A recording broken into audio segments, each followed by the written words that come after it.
Hello मित्रों, नमस्कार। Hindi professor academy में आप सभी मित्रों का बहुत बहुत स्वागत है। यूजीसी नेट के फर्स्ट पेपर में हम लोग पढ़ रहे हैं इकाई 9। तो इकाई 9 में हम लोग पढ़ रहे हैं प्राकृतिक आपदाएं। और प्राकृतिक आपदाओं में हमने पहली आपदा पढ़ा था भूकंप। क्या होता है भूकंप, केंद्र बिंदु क्या होता है इसका, और इसके मापने की जो इकाई है वो कौन सी होती है, कितने तरह से इसमें तरंगे निकलती हैं, है ना। भूगर्भीय तरंगे, सतही तरंगे, और फिर सतही तरंगों में कौन कौन सी तरंगे होती हैं, भूगर्भीय तरंगे कौन कौन सी होती हैं। दो भागों में फिर बांटा गया है। यहाँ से परीक्षाओं में पूछा जा चुका है यूजीसी नेट में।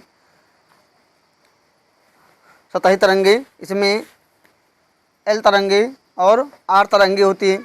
भूकंप मापने की प्रणाली, तो दो प्रकार की प्रणाली होती है, रिएक्टर स्केल और मार्केली स्केल।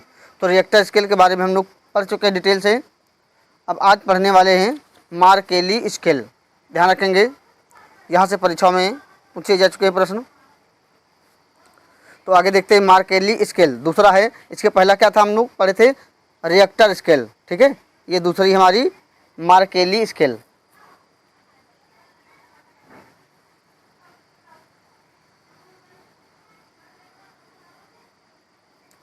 चलिए पढ़ते हैं इसको। मार्केली स्केल घटना से हुई दृश्य क्षति को ध्यान में रखता है, जिसको उत्कृष्टता, प्रबलता या तीव्रता भी कहा जाता है। इसको कम वैज्ञानिक माना जाता है कि जो मार्केली स्केल है ये कम वैज्ञानिक होती है। ठीक है, रिएक्टर स्केल ज़्यादा वैज्ञानिक है, अंतर है ये। भूकंप से होने वाली हानि के लिए घरों की खराब बनावट, अगर खराब घर बने हैं तो जल्दी क्षति हो जाएगी, गिर जाएंगे। भूकंप से होने वाली हानि वाली घरों की बनावट ये हो जाएगा। खराब संरचना, भूमि का प्रकार, जनसंख्या की बसावट आदि उत्तरदायी हो सकते हैं। चलिए भूकंपी जोन देख लेते हैं। इधर क्या है, भूकंपी जोन है, और इधर मॉडिफाइड मार्केली पैमाने पर तीव्रता। तो कम तीव्रता वाला जोन कितना होगा, 7 से कम होगा, यानी 6 होगा या इससे कम होगा। अगर 7 होगा तो चला जाएगा सामान्य तीव्रता वाला जोन। ठीक है, अगर 7 से अधिक है तो वो अधिक तीव्रता वाला जोन हो जाएगा। ठीक है, उसके बाद में अगर बहुत अधिक तीव्रता वाला जोन है तो वो कहाँ चला जाएगा, यानी 9 से अधिक है तो वो बहुत तीव्रता वाला, अधिक तीव्रता वाले जोन में जाएगा। तो ये मार्केली तीव्रता जोन हो गया। अब उसके बाद में देखते हैं भारत में भूकंपीय जोन। ठीक है, इसी को हम डिटेल पढ़ते हैं। भारतीय मानक ब्यूरो द्वारा पिछले भूकंपीय इतिहास के आधार पर देश को 4 भूकंपीय क्षेत्रों में बांटा गया है। ठीक है, कौन कौन से हैं, second zone, third zone, fourth zone, fifth zone, यानी इनको हम 4 भागों में बांटे हैं। इनमें से जो जोन 5 है सबसे भूकंपीय रूप से सक्रिय क्षेत्र है। कौन सा, जोन 5, जबकि जोन सेकेंड सबसे कम सक्रिय। ये पॉइंट ध्यान रखेंगे। उसके बाद में संशोधित मार्केली तीव्रता का उद्देश्य पृथ्वी की सतह पर भूकंप के प्रभाव को मापना है, जो कि मुख्य रूप से विभिन्न क्षेत्रों से जुड़ी हुई है। उनका वर्णन यहाँ पे दिया गया है। अब जो ये जोन है 4, इनको हम पढ़ लेते हैं। ठीक है, सबसे पहले जोन 5 पढ़ेंगे, अति गंभीर वाला तीव्रता वाला क्षेत्र। कौन कौन से क्षेत्र आएंगे इसमें, इसमें संपूर्ण उत्तर पूर्वी भारत, जम्मू कश्मीर के कुछ भाग, हिमाचल प्रदेश, उत्तराखंड, गुजरात में कच्छ का रण, उत्तरी बिहार के कुछ भाग और अंडमान निकोबार, ये द्वीप समूह शामिल है। किसमें, जोन 5 में। ध्यान रखेंगे जोन 5 कैसा है, ये अत्यधिक गंभीर तीव्रता वाला क्षेत्र है। जोन 4 गंभीर तीव्रता वाला क्षेत्र, इसमें कौन कौन से क्षेत्र आएंगे, इसमें जम्मू कश्मीर, हिमाचल प्रदेश के कुछ भाग, दिल्ली केंद्र शासित प्रदेश, सिक्किम, उत्तर प्रदेश के उत्तरी भाग, बिहार और पश्चिम बंगाल, गुजरात के कुछ भाग और पश्चिमी तट के पास महाराष्ट्र के निकट कुछ छोटे भाग और राजस्थान सम्मिलित है। तो जोन 4 में ध्यान रखेंगे कौन कौन से क्षेत्र शामिल हैं। अब जोन 3 की बात करते हैं। मध्यम तीव्रता वाला क्षेत्र, इसमें केरल आ जाएगा, ये बहुत महत्वपूर्ण है मित्रों। जोन 3 गोवा आ जाएगा, लक्षद्वीप समूह, उत्तर प्रदेश के शेष बचे हुए जो भाग हैं वो आ जाएंगे, गुजरात, पश्चिम बंगाल और पंजाब, राजस्थान, मध्य प्रदेश, बिहार, झारखंड, छत्तीसगढ़, महाराष्ट्र, उड़ीसा, आंध्र प्रदेश, तमिलनाडु, कर्नाटक के कुछ भाग यहाँ पे शामिल हैं। ये ध्यान रखेंगे। जोन 3 हो गया। अब जोन 2 देखते हैं, इसमें कौन कौन से क्षेत्र आते हैं, क्या इनका परसेंटेज है। जोन 2 कम तीव्रता वाला क्षेत्र यह देश के शेष भागों को कवर करता है जो और बचे हुए क्षेत्र हैं। भारत में लगभग 62% भू भाग विभिन्न तीव्रता के भूकंपों से ग्रस्त है। देश का लगभग 11% क्षेत्र जोन 5 में, 18% जोन 4 में। ये पॉइंट ध्यान रखें मित्रों, यहाँ से मैचिंग वाले में प्रश्न बनाया जा सकता है। 30% जोन 3 में और शेष जो बचा हुआ है जोन 2 में आता है। तो ये परसेंटेज ध्यान रखेंगे। 11% क्षेत्र जोन 5 में आएगा, 18% जोन 4 में, 30% जोन 3 में और जो बचा हुआ है वो जोन 2 में आ जाएगा। विभिन्न रिएक्टर स्केलों पर भूकंप।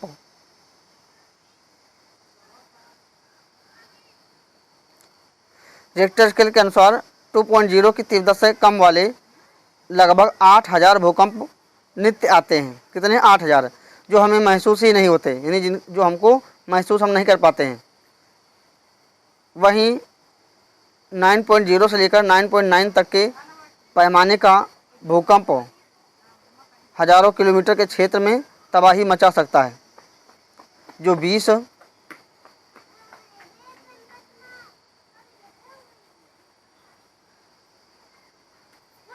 वर्ष में लगभग एक बार आता है, सबसे खतरनाक वाला है। जो दूसरी ओर 10.0 या इससे अधिक का भूकंप आज तक महसूस नहीं किया गया।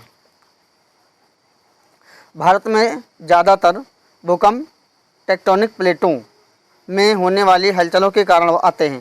तो ध्यान रखेंगे ये पॉइंट कि भारत में अत्यधिक जो भूकंप आते हैं वो किस कारण आते हैं। जो प्लेटें हैं, टेक्टोनिक प्लेटें हैं, वो आपस में क्या करती है ना, उनमें जो हलचल होती है उसके कारण आते हैं। क्योंकि भारत इसी के ऊपर बसा हुआ है। भारत किस प्लेट के ऊपर बसा हुआ है? टेक्टोनिक प्लेटों के ऊपर, ठीक है। इसलिए खतरा और बढ़ जाता है। इन हलचलों का आकलन संभव नहीं है, लेकिन शोध में वैज्ञानिकों ने पाया है कि इस टेक्टोनिक प्लेट का हिस्सा आयरलैंड में सतह के करीब है।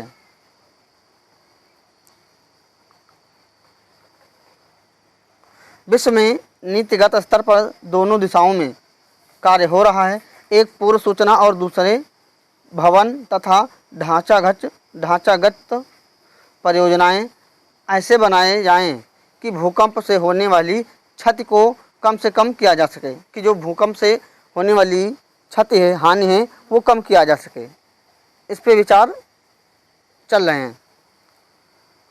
भारत में भूकंप निवारण और प्रबंधन योजना के 5 मुख्य आधार स्तंभ कौन कौन से, उनको देख लेते हैं मित्रों। संसार में भूकंप के दुष्प्रभावों से बचने के लिए नीतिगत स्तर पर दोनों दिशाओं में कार्य हो रहा है, ताकि ऐसी संचार प्रणाली विकसित हो जाए जिससे हमें आने वाले भूकंप की पूर्व सूचना मिल सके। यानी ऐसे स्तर बनाए जा रहे हैं कि जहाँ भूकंप आने वाला हो, जिससे हम उसको पहले ही समझ जाएं और वहाँ से हट लें, भूकंप की पूर्व सूचना मिल सके। तथा भवन व इंफ्रास्ट्रक्चर प्रोजेक्ट ऐसे बनाए जाएं कि भूकंप से होने वाली क्षति को कम से कम किया जा सके। इन दोनों निवारक उपायों के अलावा भूकंप आने की तिथि में हमारी आपदा प्रबंधन प्रणाली भी सशक्त एवं प्रभावी होनी चाहिए। 5 पॉइंट कौन कौन से हैं इसको देख लेते हैं हम यहाँ पे। 5 मुख्य आधार स्तंभ, नई भूकंपरोधी संरचनाओं का निर्माण, पुरानी संरचनाओं में भूकंपी पुनः संयोजन एवं सुदृढ़ीकरण। तीसरा पॉइंट है नियमन एवं प्रवर्तन। अंतर्राष्ट्रीय मानकों के अनुरूप भारत में भी प्रत्येक 5 वर्ष में मानकों का पुनरीक्षण होना चाहिए। चौथा पॉइंट है जागरूकता एवं तैयारी। जागरूकता बहुत जरूरी है। भूकंप निवारण से संबंधित शिक्षा का प्रसार, इसलिए तो प्राइमरी विद्यालयों में पहले भूकंपरोधी कक्ष बनता था। एक क्षमता निर्माण यानी प्रशिक्षण, प्रलेखन आदि। तो ये 5 पॉइंट ध्यान रखेंगे। उसके बाद में भूकंप के तुरंत बाद प्रमुख अनुक्रियाएं एवं बचाव कार्य। भूकंप आ जाए तो हमें क्या करना चाहिए। खोज एवं बचाव, आपदा राहत। भूकंप आने के बाद खोज एवं बचाव होना चाहिए, आपदा राहत, आकस्मिक समादेश नियंत्रण तंत्र का विकास। भूकंप में सर्वाधिक नुकसान जल धरातलीय तरंगों के कारण होती है। ये पॉइंट ध्यान रखेंगे कि जो भूकंप में सर्वाधिक नुकसान कहाँ होता है, धरातलीय तरंगों के कारण होता है।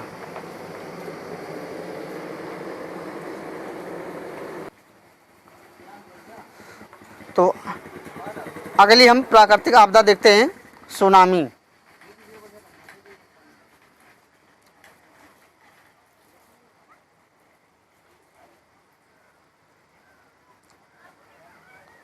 सुनामी को पढ़ते चलिए। सुनामी एक सागरीय हवा है। क्या है सुनामी? क्या है? एक सागरीय हवा है जो बड़े पैमाने पर सागरीय पानी में हलचल पैदा कर देती है। ठीक है, तो सुनामी क्या है? एक सागरीय हवा है, यदि सागर से उठने वाली हवा है जो बड़े पैमाने पर सागरीय पानी में हलचल पैदा कर देती है। सुनामी जापानी शब्द है। ये मित्रों बहुत इंपॉर्टेंट पॉइंट है कि जो सुनामी है ये किस भाषा का शब्द है? तो ये जापानी भाषा का शब्द है जिसकी उत्पत्ति 2 शब्द सु का मतलब बंदरगाह और नामी का मतलब लहरें से हुई है।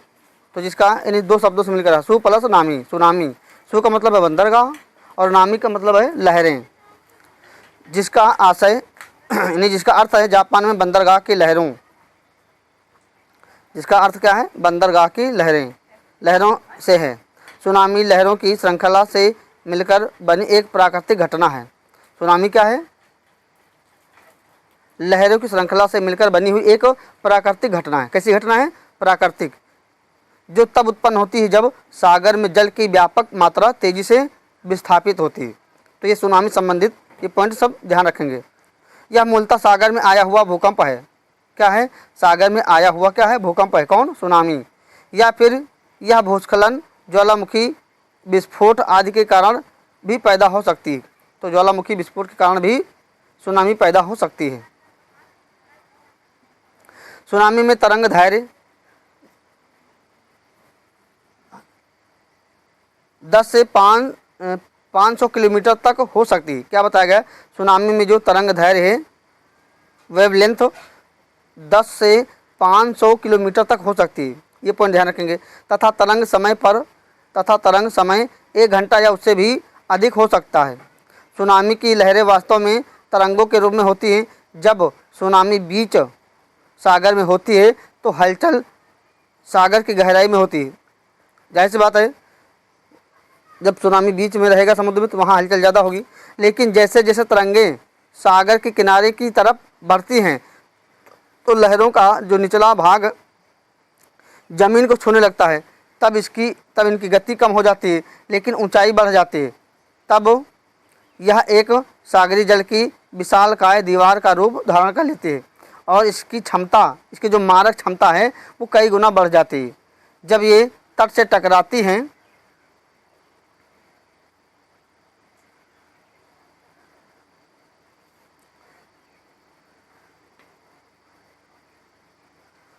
तो उथला होने के कारण इनकी ऊंचाई बहुत अधिक हो जाती है। यह अब इतना अचानक होता है कि इससे बचने का उपाय नहीं मिल पाता है, यानी बहुत ज़्यादा अचानक होने लगते हैं सुनामी। इन लहरों की गति 400 किलोमीटर प्रति घंटा और ऊंचाई 10 से 17 मीटर तक या इससे अधिक भी हो सकती है, ये ध्यान रखेंगे। ऐसी हालत में जब ये किनारे को मारती हैं तो जान माल की भीषण तबाही होती है। किनारे को जब टक्कर मारती तो जनधन की ज़्यादा हानि रहती है, तबाही होने की ज़्यादा शंका रहती है। लेकिन यह आवश्यक नहीं है कि हम भूकंप से सुनामी लहरें उत्पन्न हों। क्या बताया जा रहा है? यह लेकिन आवश्यक नहीं है कि हर भूकंप से सुनामी लहरें उत्पन्न हों। इसके लिए भूकंप का केंद्र सागर के अंदर या उसके आसपास होना जरूरी है। भूकंप की तरह ही सुनामी के बारे में सटीक भविष्यवाणी नहीं की जा सकती है। पृथ्वी की प्लेट या परतें जहाँ मिलती हैं, पृथ्वी प्लेटों से जुड़ी हुई ना, वहाँ सागर में सुनामी का खतरा अधिक होता है। आगे देखते हैं, 2004 में रिएक्टर स्केल पर 9.3 की तीव्रता के भूकंप के कारण हिंद महासागर का सीना सुनामी से दहल गया। इस भूकंप का केंद्र इंडोनेशिया का सुमात्रा द्वीप था। ध्यान रखना मित्रों, सुमात्रा द्वीप था। सागर की लहरें 30 मीटर तक ऊंची उठी थी, जिन्होंने विनाश का ऐसा तांडव मचाया कि पूरी मानवता कांप उठी। इस सुनामी के कारण 14 देश प्रभावित हुए थे। कितने मित्रों देश प्रभावित हुए थे? 14। 2004 में ये आया था। सर्वाधिक प्रभावित होने वाले देश में भारत, ये ध्यान रखेंगे, इंडोनेशिया, श्रीलंका, थाईलैंड ये प्रमुख थे। यहाँ पे ज़्यादा ये देश प्रभावित हुए थे और इसमें लगभग 2.5 लाख लोग अपनी जान खो बैठे थे, यानी लगभग 2.5 लाख लोगों की मृत्यु हो गई थी। वर्ष 2004 में सुनामी आने के बाद भारत ने इस प्राकृतिक आपदा के खतरे को कम करने के उपायों पर कार्य शुरू किया। भारत में हैदराबाद स्थित सुनामी अर्ली वार्निंग सेंटर है। ठीक है, कहाँ है अर्ली वार्निंग सेंटर? भारत के हैदराबाद में है। वर्ष 2011 में जापान में आई सुनामी ने भयंकर तबाही मचाई और रेडियोधर्मी विकिरणों से भी बहुत हानि हुई थी।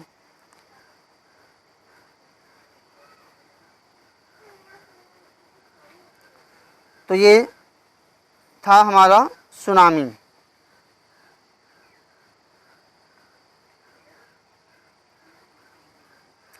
अब उसके बाद में हम बात करते हैं, अगला जो हमारा प्राकृतिक आपदा है वो है ज्वालामुखी, वल्केनो।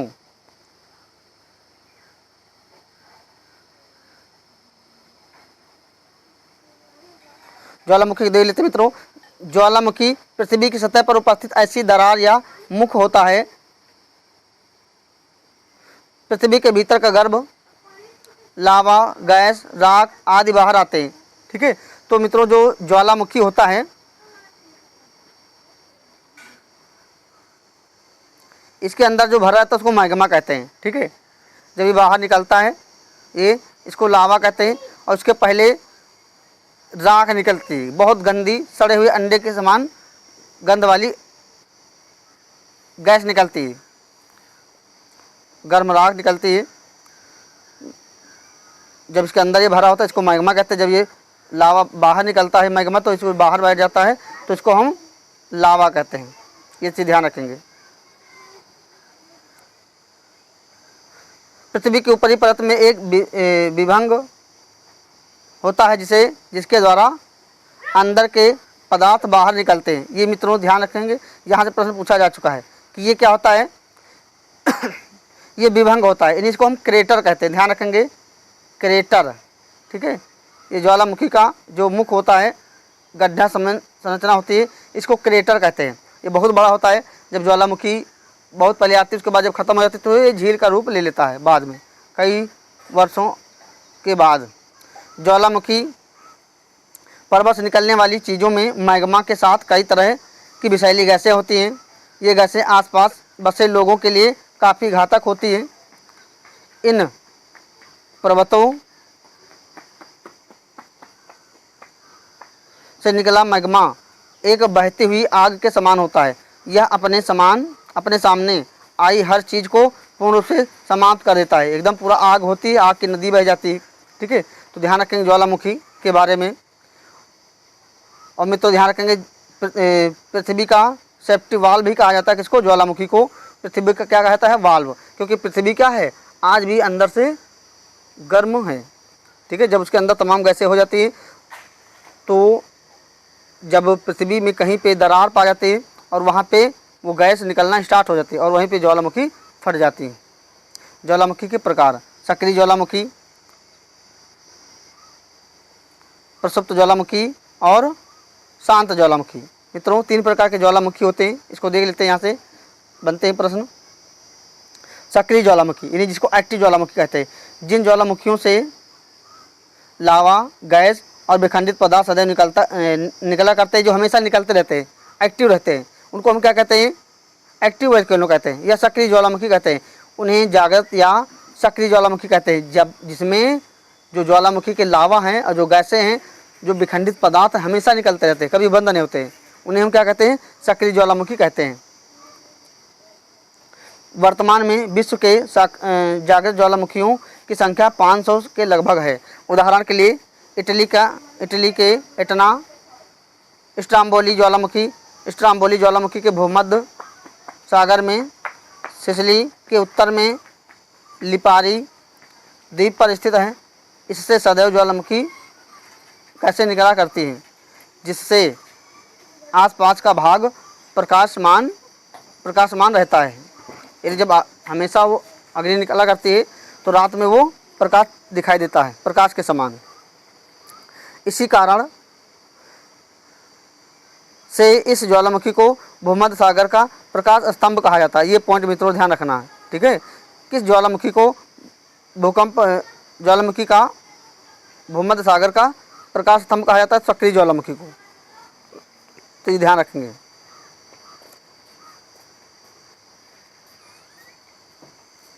उसके बाद में मार्च 2017 में इटली में माउंट एटना ज्वालामुखी का पूर्ण विस्फोटन हुआ था। तो ये ध्यान रखेंगे, अभी जल्दी का है ये। दूसरा है हमारा सुषुप्त ज्वालामुखी। कुछ ज्वालामुखी उद्गार के बाद शांत पड़ जाते हैं, यानी कुछ समय के बाद ये एक्टिव हुए और उसके बाद में कुछ समय के बाद बंद हो गए, तथा उनसे पुनः उद्गार के लक्षण नहीं दिखते, पर अचानक उनसे विस्फोटक या शांत उद्भेदन हो जाता है, जिससे अपार जनधन की हानि उठानी पड़ती है। अचानक से फट जाते हैं ज्वालामुखी। ऐसे ज्वालामुखी को जिनके उद्गार के समय तथा स्वभाव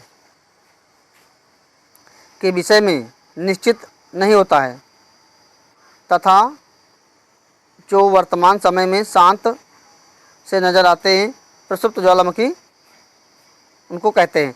विसुबियस क्राकाटाओ को इस समय प्रसुप्त ज्वालामुखी की श्रेणी में सम्मिलित किया जाता है। विसुबियस भौगोलिक इतिहास में कई बार जागृत तथा कई बार शांत हो चुका है। तो ये शांत हमने प्रसुप्त ज्वालामुखी पढ़ लिया। ठीक है, और सक्रिय ज्वालामुखी। अब लास्ट है हमारा तीसरा, शांत ज्वालामुखी।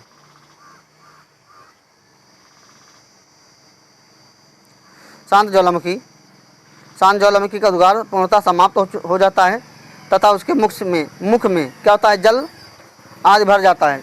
जब बाद में वो नहीं निकलता है, नहीं जल फूटता है, तो उसमें काफ़ी समय के बाद में जो उसका क्रेटर होता है उसमें जल भर जाता है और एक झील का रूप ले लेता है, एवं झीलों का निर्माण हो जाता है, अभी हमने बताया था।